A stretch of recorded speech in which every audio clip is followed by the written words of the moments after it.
امام غزالی رحمۃ اللہ علیہ فرماتے ہیں نماز جو کہ ظاہری عبادت ہے طہارت کے بغیر درست نہیں ہوتی، اسی طرح علم باطنی عبادت ہے، یہ بھی جو ہے باطنی طہارت کے بغیر حاصل نہیں ہوتا، یعنی گناہ چھوڑے بغیر حاصل نہیں ہوتا۔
ایک شخص نے حضرت عبداللہ بن عباس رضی اللہ عنہ سے سوال کیا، علم افضل ہے یا مال افضل ہے؟ آپ نے فرمایا علم افضل ہے۔ پوچھا دلیل کیا ہے؟ تو آپ نے جواب دیا علم انبیاء کرام کی میراث ہے اور مال قارون اور فرعون کی میراث ہے۔ علم سے دوست بنتے ہیں جبکہ مال سے حاسدین پیدا ہوتے ہیں۔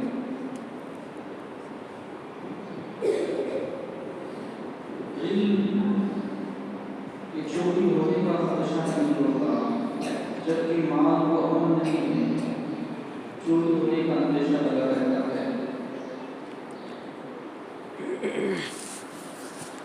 مال پرانا ہو جائے تو کم قیمت ہو جاتا ہے، علم پرانا ہو جائے تو اساس اور مضبوط ہو جاتا ہے۔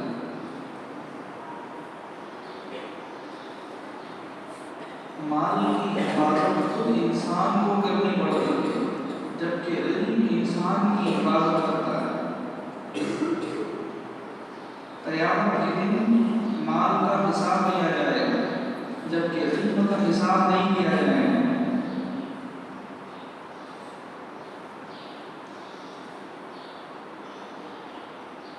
تو علم ہر اعتبار سے مال سے بہتر ہے، لیکن آج لوگوں کے نزدیک مال کی زیادہ اہمیت ہے۔ پیسہ ہے تو سب کچھ، پیسہ نہیں تو کچھ بھی نہیں۔ مال کے ذریعے انسان ہر چیز خرید سکتا ہے، یہ جملہ ہے لوگوں کا، حالانکہ جملہ غلط۔ مال سے انسان کی چشمہ خرید سکتا ہے، بینائی نہیں خرید سکتا ہے۔ مال سے انسان نرم بستر تو خرید سکتا ہے، میٹھی نیند نہیں خرید سکتا۔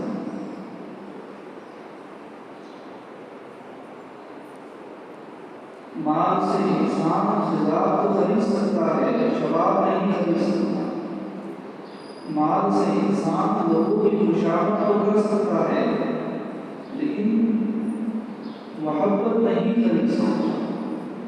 نوکر خرید سکتا ہے، اولاد نہیں خرید سکتا۔ مال سے کتابیں خرید سکتا ہے، علم نہیں خرید سکتا۔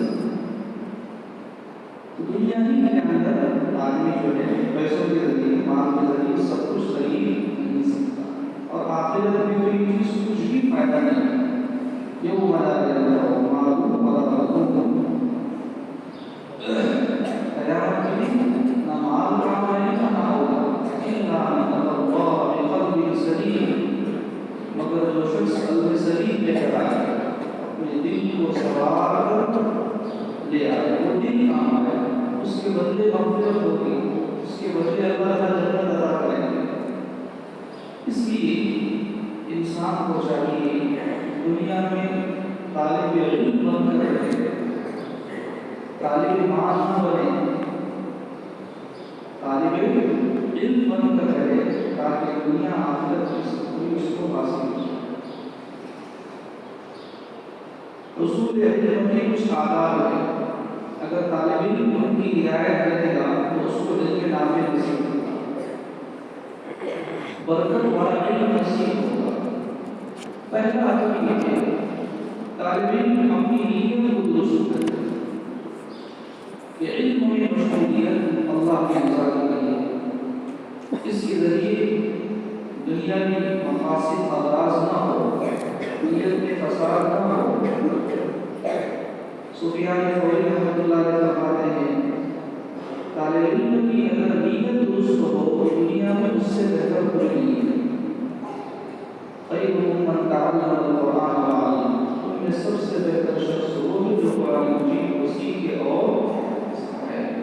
حضرت مولانا علی ندوی رحمۃ اللہ علیہ فرماتے ہیں ہمارے طلباء بدنیتی کے اندر مبتلا نہیں ہوتے لیکن بے نیتی کے شکار ہوتے ہیں۔ کوئی نیت نہیں ہوتی، کوئی نیت نہیں ہوتی لیکن کوئی نیت نہیں، کیوں آپ کے پاس ایسی آ گئی؟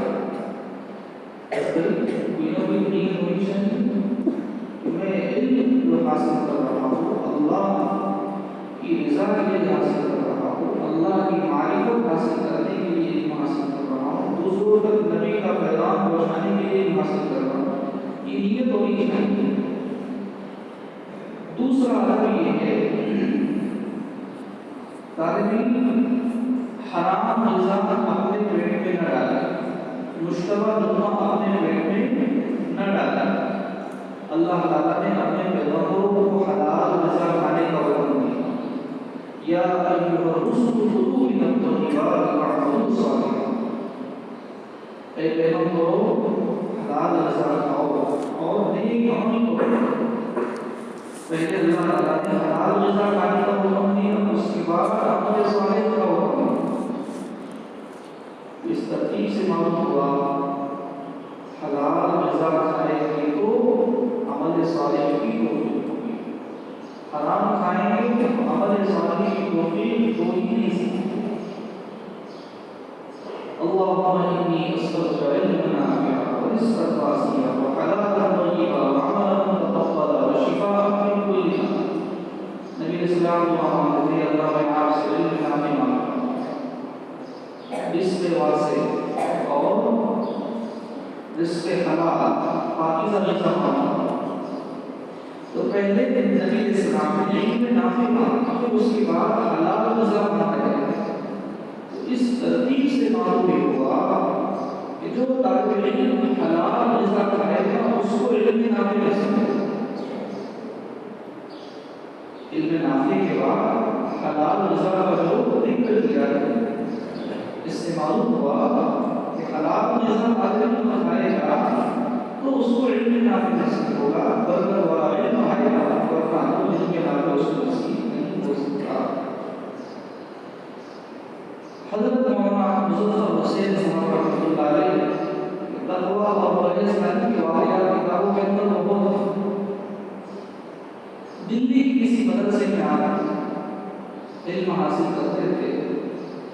پہلے زمانے میں جو مدارس ہوتے تھے مدارس مربوط کا نظام نہیں ہوتا، طلبا میں بازار سے سالن روٹی خرید کر کھا لیتے تھے۔ تو حضرت مولانا مظفر حسین صاحب رحمۃ اللہ علیہ بازار سے صرف روٹی خریدتے تھے، نمک کے ساتھ میں کھا لیتے۔ کسی نے پوچھا آپ سالن کیوں نہیں کھاتے؟ تو کہا کہ یوپی کے اندر جو سالن بنتا ہے اس میں آم کی چٹنی ڈالی جاتی ہے، اور آم کی جو بیل ہوتی تھی وہ ناجائز طریقے سے ہوتی ہے، پھل پکنے سے پہلے بیل جاتی ہے، اور متاثرین متقدمین فقہاء کرام اس کو ناجائز قرار دیتے ہیں۔ اب تو فقہاء کرام جائز قرار دیا، پھل پکنے سے پہلے بیل کو جائز قرار دیا۔ تو اس سے بچنے کے لیے آپ جو ہے کیا کرتے تھے، کھانا نہیں کھاتے، صرف روٹی پر گزارا کرتے۔ دلی کی مدد سے ایک طالب علم پڑھتا تھا، اس کا قیام مسجد میں تھا، اس نے جو ہے عشاء کے بعد پڑھنے کے لیے بیٹھا، مسجد میں چراغ روشن کیا، پھر تھوڑی دیر کے بعد وہ چراغ بجھایا اور دوسرا چراغ روشن کیا، تو قریب میں صاحب بیٹھے ہوئے تھے، پوچھا بھائی آپ کو چراغ بجھایا تو دوسرا چراغ کیوں روشن کیا؟ تو کہا کہ وہ پہلا چراغ مسجد کا ہے، جب تک اس کے استعمال کرنے کی اجازت تھی میں نے اس کی روشنی سے فائدہ اٹھایا، اب اس کا ٹائم ختم ہو گیا، اس لیے میں نے اپنا ذاتی چراغ نکالا اور اس کی روشنی کو مطالعہ کیا۔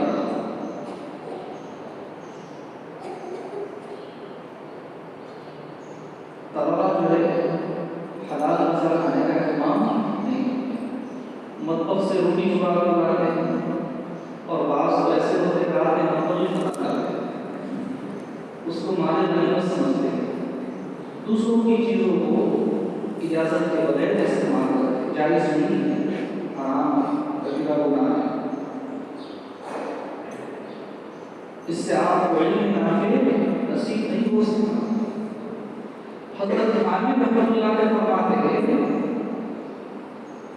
زکوٰۃ اور صدقات واجبہ کا مال بلا عذر کے کھانے سے افضل نور ظاہر ہو جاتا ہے۔ زکوٰۃ اور صدقات واجبہ کا مال بلا عذر کے کھانے سے افضل نور ختم ہو جاتا ہے، ظاہر ہو جاتا ہے۔ جو طالب علم مستقل اس کو کھانا چاہیے زکوٰۃ صدقہ، اس کی اس میں نور ہے، لیکن جو مستقل نہیں، جس کے والد صاحب مالدار ہے، اس کو چاہیے کہ وہ جو ہے اپنے والد صاحب سے درخواست کرے کہ ہماری فیس ادا کرے، قرآن کی فیس ادا کرے۔ ہمارے اکادمین اپنے بچوں کو مدرسے میں پڑھا کرتے ہیں، فیس ادا کرتے ہیں، کھانے کی فیس، حالانکہ ان کی حیثیت نہیں ہوتی، لیکن میرے اسے زکوٰۃ کا مانتے ہیں۔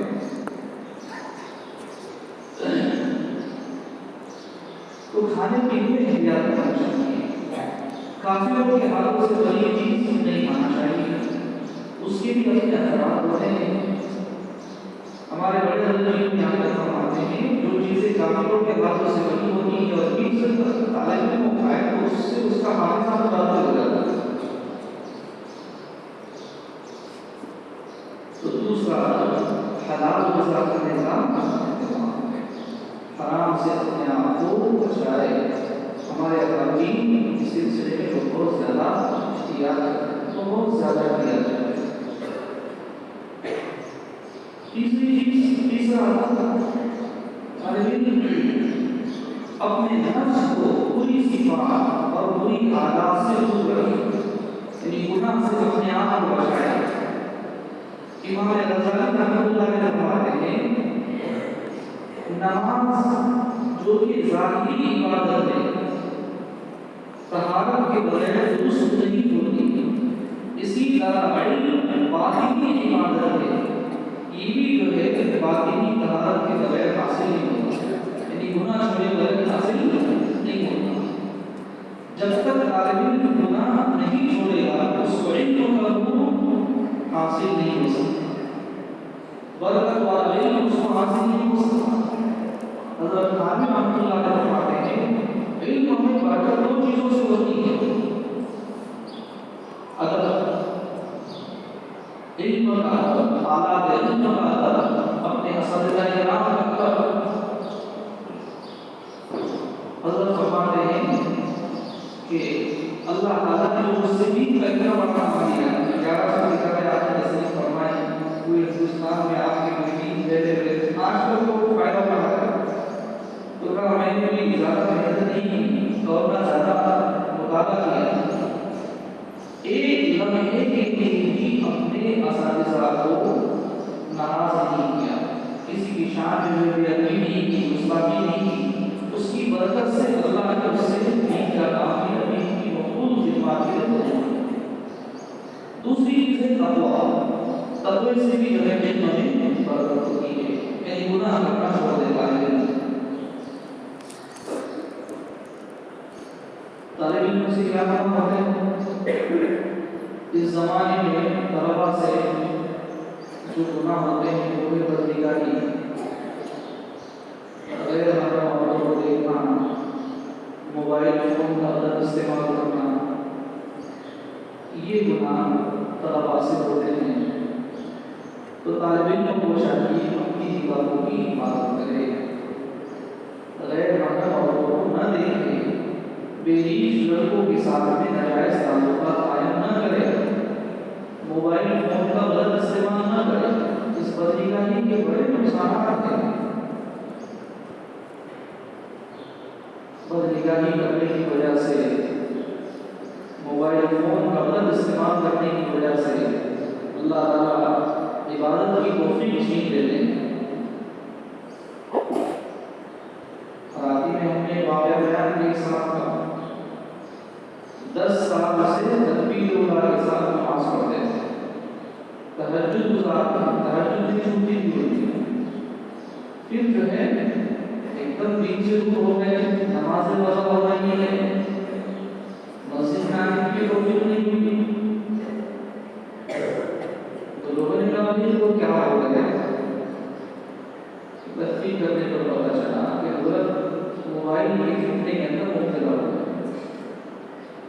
تو جو طالب علم موبائل میں فلمیں دیکھے گا، غلط استعمال کرے گا، اس کو عبادت کی توفیق نہیں ہوگی، نمازوں میں ڈنڈی مارے گا، نمازوں کے اوقات میں وہ جو ہے بیت الخلاء میں وقت گزارے گا، باہر نکل جائے گا۔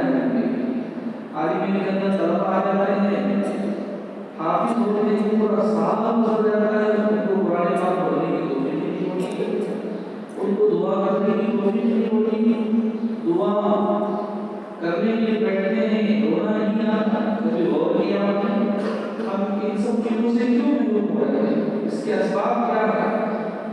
اس کا سب سے بڑا سبب بدنگاہی، موبائل فون کا غلط استعمال۔ حضرت مولانا خلیل احمد صاحب رحمۃ اللہ علیہ فرماتے ہیں بدنگاہی کی وجہ سے حافظہ کمزور ہو جاتا ہے، بدنگاہی کی وجہ سے، اسکرین دیکھنے کی وجہ سے بینائی کمزور ہو جاتی ہے۔ لاک ڈاؤن میں ایک لڑکے نے 36 گھنٹے مسلسل موبائل فون کا استعمال کیا، تو اس کی آنکھوں کی بینائی تقریباً ہو چلی گئی۔ 2 مہینہ پہلے پورا گئے تھے تو ایک صاحب اپنے لڑکے کو لے کر آئے، تقریباً اس کی 18 سال ہوگی، بار گاڑی سے تعلق تھا۔ کہا اس لڑکے نے موبائل فون بہت زیادہ استعمال کیا، کارٹون بہت دیکھے، تو اس کے دماغ پر اثر ہو گیا، اس کا دماغی توازن کم ہو گیا، مستقل بیماری وجود میں آ گئی ہے۔ موبائل فون زیادہ استعمال کرنے کی وجہ سے دماغ پر اثر ہو رہا ہے۔ لاک ڈاؤن میں ایسے بہت سارے واقعات سننے کو ملے، چھوٹے چھوٹے بچے موبائل لے کر بیٹھ جاتے ہیں، گیم کھیلتے ہیں، ایک ہی جگہ 3-4 گھنٹے بیٹھتے ہیں، پیشاب، پیخانہ، بھوک، پیاس، سارے تقاضوں کو رکھ کر بیٹھتے ہیں۔ اب وہ جو ہے بعض گیم جو ہے ماں باپ والے ہوتے ہیں، بچے کا دل چھوٹا ہوتا ہے، نازک ہوتا ہے، تو دل دھڑکتا ہے، دل پر اثر ہوتا ہے۔ تو کتابوں میں لکھا ہے جب بچہ ایسے گیم کھیلتا ہے جس میں جو ہے مارکاٹ دکھائی جاتی ہے، تو اس کی وجہ سے اس کا دل کمزور ہوتا ہے، اور ایسے بچے کو جوانی میں اٹیک آتا ہے، بلکہ ہم تو چھوٹے چھوٹے بچوں کو بھی اٹیک آ رہا ہے۔ موبائل فون کا غلط استعمال، موبائل فون میں چھوٹے چھوٹے معصوم بچے فلمیں دیکھ رہے ہیں، مدرسے کی طلبہ بھی دیکھتے ہیں، نقلی فلمیں دیکھتے ہیں۔ حضرت حکیم اختر صاحب رحمۃ اللہ علیہ فرماتے ہیں جو شخص فلمیں دیکھے گا، بدنگاہی کرے گا، 3 گناہوں میں سے گناہ ضرور کرے گا، یا تو جو ہے بدکاری کرے گا، یا کسی لڑکے کے ساتھ بدفعلی کرے گا یا اپنے ہاتھوں سے گناہ ضرور کرے گا. ہم کو تو شرم محسوس ہوتی ہے سب چیزیں بیان کرتے ہوئے، لیکن بیانات بڑوں میں پڑھتے تو کچھ ہمت ہو جاتی ہے. حضرت نے فرمایا، حضرت کی مختص صاحب رحمۃ اللہ علیہ نے مدرسے کے طلباء ہاتھوں سے گناہ بہت کرتے ہیں، اور فرمایا اگر میرا بس چلتا تو میں دنیا کے ہر مدرسے میں جاتا جس کے نقصانات طلباء کے سامنے بیان کرتا تاکہ اس سے بچے. اس سے کتنے نقصانات. جب کوئی شخص یہ گناہ کرتا ہے تو اس کا حافظہ کمزور ہو جاتا ہے. لکھا ہے آزار رئیسیہ کمزور ہو جاتا ہے. آزار رئیسیہ کیا ہے؟ دل، دماغ، جگر، خصیتیں یہ کمزور ہو جاتے ہیں. انسان کی صحت کا دار ہے کہ آزار رئیسیہ کے وقت یہ اگر ٹھیک ہے تو آدمی تندرست ہے، یہ اگر کمزور ہو گئے تو بیماری آ جاتی ہے. یہ بھی لکھا ہے کہ جو لوگ اس بیماری کے اندر، اس گناہ کے اندر مبتلا ہوتے ہیں، اچانک ان پر بارش کا دور انتقال ہو گئے، مر گئے، اور کمزوری اتنی آ جاتی ہے آدمی بالکل کسی کام کا نہیں رہتا. اور وہ بھی کام میں لوگ کہ ہم نے جو ہے موبائل میں فلمیں دیکھ دیکھ کر یہ گناہ کر لیے، اب ہم کسی کام کے لیے رہے ہیں، ہم خودکشی کرنا چاہتے ہیں. اس کو خود گناہ ہے کہ میں نے گناہ بہت کر لیا، میرے والدین نے نکاح کر لیا، مجھے سمجھ بھی نہیں آ رہا میں کیا کروں.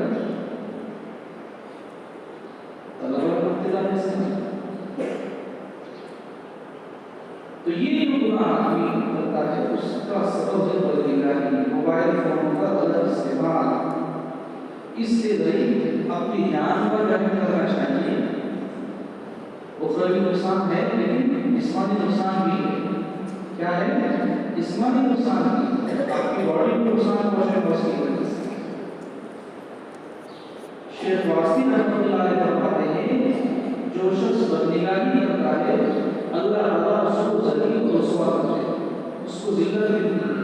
ہمارے طلباء شکایت کرتے ہیں کہ لوگ ہماری عزت نہیں کرتے، گناہ نہیں کرتے. آپ تنہائی کے اندر گناہ کرتے ہیں اس لیے اللہ تعالیٰ کو ڈر رہا ہے. ان العبد یخلو بمعاصی اللہ فیدخل اللہ قلوبہ فی قلوب المؤمنین من حیث لا یشعرون. روایت بندہ تنہائی میں گناہ کرتا ہے اس کی وجہ سے اللہ تعالیٰ لوگوں کے دلوں میں اس کی نفرت ڈالتا ہے اور اس کو احساس بھی نہیں ہوتا. اس موبائل فون کا وقت کتنا ضائع ہوتا ہے. طلبا جو ہے مطالعہ کرتے تھے، ذکر و اذکار کرتے تھے، درود شریف پڑھتے تھے، اب سب چھوڑ چھاڑ کے موبائل میں لگے ہوئے ہیں. جیسی عشاء کی چھٹی ہو جاتی ہے حالت بچے فلم دیکھتے ہیں. یہ طلبا کی حالت سنانے کا وجہ سے ہمارے مدرسے میں نہیں حال ہے.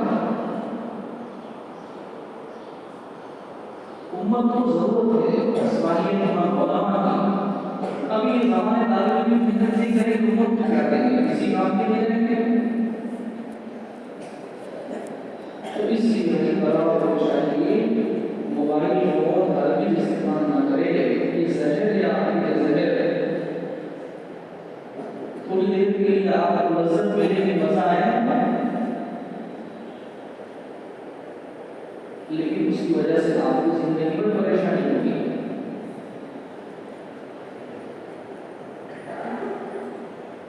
تو اپنی نگاہوں کی حفاظت کریں، اپنی نگاہوں کی سختی کے ساتھ میں حفاظت کریں، اپنی شرمگاہ کی حفاظت کریں. دلی کی مدرسے میں طالب علم پڑھتا تھا، رات میں مطالعہ کر رہا تھا تو باہر شور ہوا.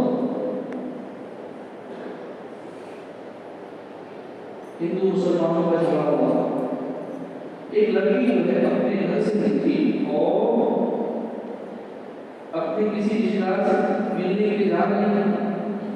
اب بیچ میں وہ فسادی لوگ اس کو مل گئے تو وہ ڈر کے مارے جو ہے مسجد اس کو نظر آئی، مسجد کے اندر گھس گئی. اب رات کا عشاء کے بعد جیسی وہ لڑکی مسجد کے اندر آئی طالب علم ڈر گیا، طالب علم نے کہا میں اللہ کے یہاں ایسے چلی جاؤں، لوگ دیکھیں گے مجھ کو یہاں سے نکال دیں گے۔ لڑکی نے کہا آپ کو معلوم ہے باہر ہندوؤں کا مسلمانوں کا جھگڑا ہو رہا ہے، میں اگر باہر جاؤں گی جان کا بھی خطرہ ہے، عزت کی جانی کا بھی اندیشہ ہے، آپ مجھ کو یہاں پر داخل ہونے کی اجازت دے دو۔ طالب علم نے کہا ٹھیک ہے، آپ اس کونے کے اندر لیٹ جاؤ۔ طالب علم نے دوسرے کونے میں بیٹھ کر چراغ کی روشنی میں مطالعہ کرنے لگا۔ تو وہ طالب علم جو ہے رات میں بار بار وہ چراغ کی بتی کے اوپر اپنی انگلی رکھ دیتا تھوڑی دیر کے لیے، پھر کھینچ لیتا اور کتاب کا مطالعہ کرتا، پھر جو ہے تھوڑی دیر کے بعد اسی طرح اس کو انگلی رکھتا، پھر اس طرح۔ جب صبح ہو گئی طالب علم اس لڑکی کے پاس آیا، صبح ہو گئی ہے، پساری چلے گئے، چلو میں آپ کو آپ کے گھر تک پہنچا دیتا ہوں۔ تو لڑکی نے کہا جب تک آپ وہ راز نہیں بتائیں گے کہ آپ جو ہے غلطی کے اوپر انگلی کیوں رکھ رہے ہیں، جب تک تمہیں میں جا نہیں سکتی۔ تو لڑکی نے کہا آپ کو اس سے کیا مطلب، کہانی بتانا ہوگا، اس کے بغیر میں نہیں جاؤں گی۔ جب لڑکی نے اصرار کیا تو لڑکے نے کہا میرے کو ہم لوگ لڑائی کے اندر جمع ہیں، میں بھی انسان ہوں، نفس اور شیطان بار بار مجھ کو گناہ کرنے کی ترغیب دے رہے ہیں، اس لڑکی کے ساتھ میں بدکاری کر لو۔ تو میں جو ہے جب نفس کی طرف سے تقاضا شدید ہو جاتا تو میں جو ہے اپنی انگلی کو آگ کے اوپر رکھ دیتا، بتی کے اوپر رکھ دیتا اور اپنے نفس کو مخاطب کر کے کہتا اے نفس، اگر اے نفس تو جو ہے دنیا کی آگ کی تکلیف کو برداشت نہیں کر سکتا تو دوزخ کی آگ کی تکلیف کو تو کیسے برداشت کرتا ہے؟ تو میرا نفس ٹھنڈا ہو جاتا، پھر میں پھر اپنی انگلی کھینچ دیتا، پھر جو ہے نفس کی طرف سے اور تقاضا ہوتا اور جو ہے اپنی انگلی جو ہے اس پر رکھ دیتا، جہاں تک کہ میں نے سوال کر کی انگلی جل گئی۔ خیر لڑکی نے جو ہے اس لڑکی کو چھوڑ دیا۔ لڑکی نے بھی پورا واقعہ اپنے والدین کے سامنے بیان کیا۔ وہ لڑکی کا باپ جو ہے بہت مالدار آدمی تھا، مالدار بھی تھا اور دیندار بھی تھا، اور لڑکی بھی جوان بھی تھی اور خوبصورت بھی تھی۔ اس لڑکی کو بہت اچھے اچھے رشتے آئے تھے۔ لڑکی نے اپنے والدین سے کہا اگر تم میرا نکاح اس لڑکے کے ساتھ کر دیں گے تو زندگی بھر اس کی خدمت کرنا میں سعادت سمجھوں گی۔ تو ماں باپ تیار ہو گئے، دونوں کا نکاح ہو گیا۔ تو کسی نے سچ کہا ہے جو آدمی حرام سے بچتا ہے اللہ تعالیٰ وہی نعمت اس کو حلال طریقے سے عطا کرتا ہے۔ تو اس لیے طلباء کو چاہیے کہ گناہ نہ کریں، اپنی کیفیت ایسی بنائیں چاہے میری جان چلی جائے میں گناہ نہیں کروں گا، چاہے میری جان چلی جائے میں گناہ نہیں کروں گا۔ ہم نے اور اللہ کی ولیوں میں دنیا کی فرق یہی ہے، اللہ کے اولیاء گناہ نہیں کرتے۔ حضرت مجدد صاحب رحمۃ اللہ علیہ لکھا ہے مصباح شریف میں، اس امت میں ایسے نیک لوگ گزرے تھے ان کے گناہ لکھنے والوں کو 20 سال تک لکھنے کا موقع نہیں ملا۔ امام بخاری رحمۃ اللہ علیہ انتخاب میں لگا تو فرمانے لگے کہ اللہ تعالیٰ مجھ سے غیبت کے بارے میں سوال نہیں کریں گے، اس لیے کہ میں نے پوری زندگی پر کسی کی غیبت نہیں کی۔ حضرت اللہ رحمۃ اللہ علیہ فرماتے تھے اگر کوئی شخص کوئی دن ایسا گزارے صبح سے شام کو کوئی گناہ نہ کرے، نہ چھوٹا گناہ نہ بڑا گناہ، تو وہ دن گویا اس نے نبی علیہ السلام کی صحبت میں گزارا۔ ہر قائم کی رہنما ہونی چاہیے کہ زندگی میں کوئی دن تو ایسا ہو جس میں کوئی گناہ نہ ہو۔ اگر ایک دن کی طالب علم ایسا گزارے گا ہو سکتا ہے اللہ تعالیٰ اس ایک دن کی برکت سے اس کی مغفرت کرے۔ پہلے زمانے میں مدارس کے اندر جو ہے کھانے کے لیے مسائل ہوتے تھے، طلبا کو جو ہے کھانے کے لیے ملتا تھا، لیکن طالب علم میں بڑا فائدہ ہوتا تھا پہلے زمانے میں۔ آج کے زمانے میں مدارس کے اندر کھانے پینے کی ساری سہولیات بڑے بزرگ ان کی بات اچھے ہیں. آج کا مجاہدہ کیا ہے؟ آج کا مجاہدہ یہ طالب علم اپنے آپ کو گناہ سے بچانا. طالب علم اپنے آپ کو گناہ سے بچانا اور خاص طور سے اپنی نگاہ کی حفاظت کرے. نمازوں کی پابندی کرنا چاہیے، سنتوں کا اہتمام کرنا چاہیے. من تہاون بالسنن تہاون بالواجبات، جو شخص سنتوں میں کوتاہی کرتا ہے اس سے واجبات میں کوتاہی کرتا ہے. من تہاون بالواجب تہاون بالفرائض، جو واجبات میں کوتاہی کرتا ہے اس سے فرائض میں کوتاہی ہونے لگتی ہے. ومن تہاون بالفرائض فقد وقع في الكفر، جس شخص سے فرائض میں کوتاہی ہونے لگتی ہے وہ کفر کے اندر مبتلا ہو جاتا ہے. تو اس کو چھوٹے نہیں کر سکتے. سنتوں کا اہتمام کریں. نماز سے پہلے کی بات کی سنتیں پڑھیں. حضرت بابی رحمۃ اللہ علیہ طلبہ سے فرماتے تھے اگر تم مدرسے میں رہ کر نمازوں کی پابندی نہیں کرو گے، فارغ ہونے کے بعد بھی تم سے نمازوں کی پابندی نہیں ہوگی. زمانے طالب میں اگر تمہاری رکعتیں چھوٹے گی، فارغ ہونے کے بعد تم مدرسے کے مدرس بن جاؤ گے، محترم بن جاؤ گے، یہاں تک کہ تم شبیر بن جاؤ گے. تب بھی تمہاری رکعت چھوٹے گی، تب بھی تم جو ہے نماز کے داخل سے بچو گے. تو اس لیے اپنے آپ کو نماز کا عادی بناؤ. نماز کبھی ضرورت بھاری نہیں ہونی چاہیے. جو عالم کے طلبہ ہے، حدیث پڑھنے والے طلبہ ہے، ان کو چلتے پھرتے درود شریف پڑھنا چاہیے. ہمارے مولوی ہے مکتب پڑھاتے ہیں، بچوں کی تربیت بھی کرتے ہیں. بچوں سے کہتے ہیں روزانہ درود شریف پڑھ کے آیا کرو.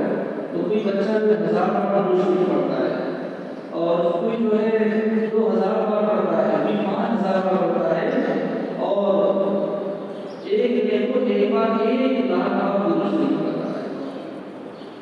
یہ مکتب کے چھوٹے چھوٹے معصوم بچے ہیں، کسی کی عمر 7 سال، کسی کی 8 سال، کسی کی 9 سال. ہمارے طلبہ کو اس کی مدد، ایک چھوٹا بچہ 1 لاکھ بار درود شریف پڑھ رہا ہے اور ہمارے مدرسے کے طالب علم کو درود شریف پڑھنے کی کوشش نہیں ہوتی، نماز کی کوشش نہیں ہوتی. اور اسی طرح نماز کی بھی ہم جو ہے تبلیغ کرتے ہیں. جتنے بچے مکتب میں آتے ہیں سب نماز پڑھتے ہیں، کوئی جو ہے بے نمازی نہیں ہے. تو مکتب کا بچہ جو ہے نماز کی پابندی نہیں کرتا ہے، مدرسے کا طالب علم نماز کی پابندی نہیں کرتا، سمجھ میں آنے کی بات نہیں. اس لیے جو ہے اپنے آپ کو نمازوں کا عادی بنائیں. نمازوں میں کوتاہی نہیں ہونا چاہیے. عربوں کی ایک عادت ہوتی ہے، نمازوں کی بڑے پابند ہوتے ہیں.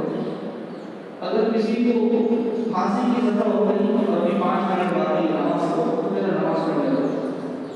ہمارے ایک مولوی رہتے ہیں، دلی کے رہنے والے ہیں، دبئی میں رہتے ہیں.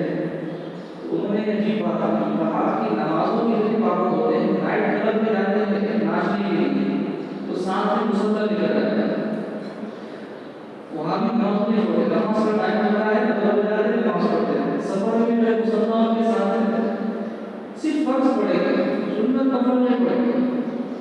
لیکن بہت اچھی عادت ہو سکتا ہے اللہ اسی کی برکت سے اس کو پڑھتے ہو جائے. تو اس لیے نمازوں کی پابندی کریں، نمازوں میں کوتاہی نہیں ہونا چاہیے.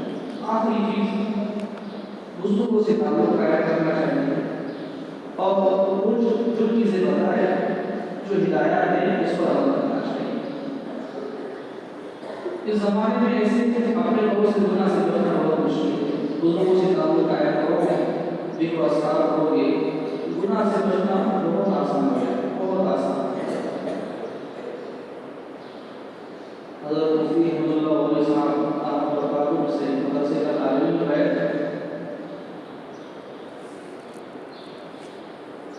تو اس کے بارے میں کسی نے ان کو بتایا 5 سال سے اس کی تربیت ہوتا ہے اور نواب کی مدرسے میں پڑھتا ہے. کتنے سال سے نہیں؟ 5 سال سے تربیت ہوتی ہے. اگر آپ بھی کسی سے تعلق قائم کرو گے، 15-20 منٹ مراقبہ کرو گے، درود شریف تلاوت وغیرہ کا اہتمام کرو گے، اس کی برکت سے آپ کو بھی عبادت کی توفیق ہوگی، نمازوں کی کی توفیق ہوگی، تہجد گزار بن جاؤ گے. طالب علموں کو زمانے طالب علم ہی سے تہجد کا اہتمام کرنا چاہیے. حضرت تھانوی رحمۃ اللہ علیہ 13 سال کی عمر سے تہجد گزار ہوتے تھے، لمبی تہجد پڑھتے تھے. ان کی نانی بنا کرتی تھی لمبی تہجد پڑھ رہا ہے، چھوٹا بچہ ہے تو جو تہجد پڑھ رہا ہے اللہ اس کو وہی بناتے ہیں اور اس سے دین کا بڑا کام لیتے ہیں. تو طلبا کو نماز میں جلدی آنا چاہیے، عشاء تراویح تہجد کا اہتمام کرنا چاہیے، مدرسے کا دوران ماحول بنانا چاہیے. نماز جلدی پہنچ جائے، قرآن شریف لے کر بیٹھ جائے، تلاوت کرے. آپ کی آواز جو ہے تلاوت کی آواز سے وسیع کھلنی چاہیے. تو بہت اچھا ماحول. اب نہیں ہوتا کیا جو ہے نماز سے پہلے آپ قرآن شریف لے کر بیٹھ جاتے ہیں اور تلاوت کرتے ہیں. ہمارے طلبا تلاوت ہی نہیں کرتے، حفظ والے کو کرتے ان کی مجبوری ہے، لیکن عالم والے نہیں کرتے. حضرت مولانا یوسف بیگم رحمۃ اللہ علیہ کے زمانے میں طالب علم تھے تو فرماتے ہیں کہ آپ نے مسجد میں گئے، اچھی مسجد کی جمعہ کی چھٹی تھی، فجر کے بعد قرآن شریف لے کر بیٹھ گیا. جمعہ کی تھوڑی دیر پہلے تلاوت کرتا تھا، 26 بار پڑھ لی بیٹھے ہوئے. کتنے بار پڑھ لی؟ 26 بار. ہمارے حضرت مولانا علی الرحمن صاحب برکاتہ فرمانے لگے میں باندھا میں گیا پڑھنے کے لیے، تو میرے جانے سے پہلے پڑھنے کا ماحول نہیں تھا. میں نے وہاں پڑھنے کا ماحول بنایا پورے مدرسے میں. اور حضرت فرمانے لگے کہ میں تکرار کر رہا تھا، نیند کیا چیز کی معلوم نہیں ہے. اس کے ساتھ ساتھ روزانہ ایک منزل پڑھنے کا ماحول تھا. سمجھ رہے؟ طلبا میں تعلیم کا ہم کو ٹائم نہیں دیتا، موبائل دیکھنے کے ٹائم میں، دوستی یاری کرنے کے ٹائم میں، تو روڈ پہ ٹہلنے کے ٹائم میں، ایک تلاوت کرنے کے ٹائم نہیں ہے. تو بھائی تلاوت کریں، اس کی بڑی برکتیں ہیں. جو شخص تلاوت زیادہ کرتا ہے اللہ تعالیٰ اس کو عزت عطا کرتے ہیں. جس کو بھی عزت ملی ہے قرآن کی برکت سے ملی ہے. یہ قرآن ذلیلوں کو عزت دینے کے لیے نازل کیا گیا ہے. یہ قرآن کریم مردہ دلوں کو زندہ کرنے کے لیے نازل کیا گیا ہے. یہ قرآن کریم جو ہے گردوں کو اٹھانے کے لیے نازل کیا گیا ہے. ذلیلوں کو اس کے ذریعے سے عزت ملتی ہے. اس لیے قرآن مجید کی تلاوت کریں. اللہ تعالیٰ سب کو کرنے کی توبہ کے کلمات پڑھائے جا رہے ہیں. بسم اللہ الرحمن الرحیم. لا الہ الا اللہ محمد رسول اللہ. آمنت باللہ وملائکتہ وکتبہ ورسلہ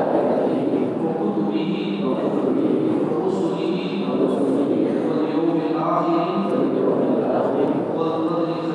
والقدر خیرہ وشرہ من اللہ تعالی والبعث بعد الموت. آمنت باللہ كما هو بأسمائه وصفاته وقبلت جميع أحكامه إقرارا باللسان وتصديق بالقلب. أشهد أن لا إله إلا الله وأشهد أن محمدا عبده ورسوله. أستغفر الله ربي من كل ذنب وأتوب إليه برحمتك يا أرحم الراحمين. کلمات پڑھنے سے ہم معروف ہوتے ہیں. 2-4 کام کریں گے تو بہت فائدہ ہوگا. نیکیوں کی کوشش ہوگی، گناہوں سے چھٹکارا ہوگی. پہلا کام قرآن مجید کی تلاوت. روزانہ ایک بار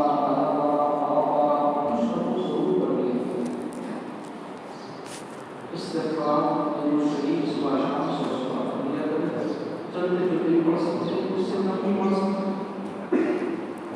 مراقبہ کریں. مراقبے کرنے کا آپ سوچے اللہ عرش اعظم سے تحریر میں آ رہا ہے. گناہوں کی زندگی کی تصویر کر رہی ہے اور اس سے اللہ کی آواز آ رہی ہے. یہ مراقبہ بہت نشان ہے.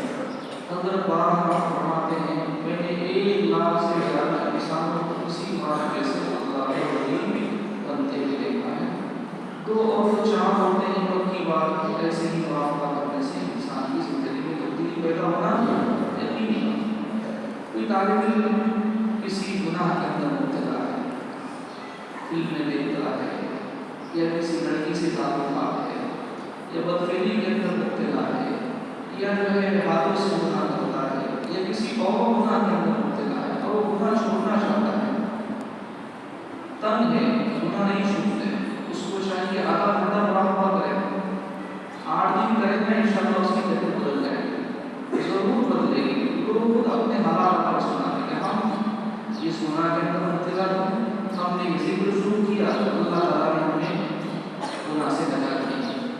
تو آپ تو طالب علم ہو، آپ جیسے کتنے بچے جو ہے حافظ قرآن ہوں گے، دل میں جو ہے قرآن کا حکم ہے، تو تھوڑی سی محنت کریں گے انشاءاللہ گناہ سے بچنا آسان ہو جائے گا۔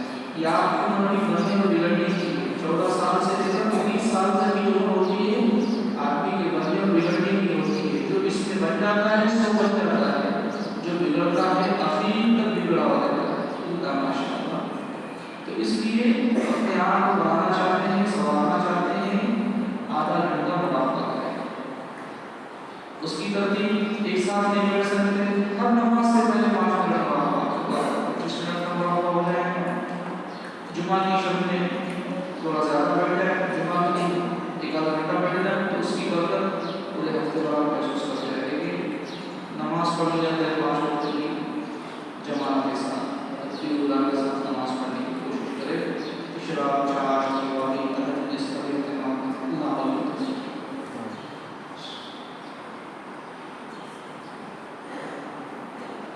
تھوڑی دیر مراقبہ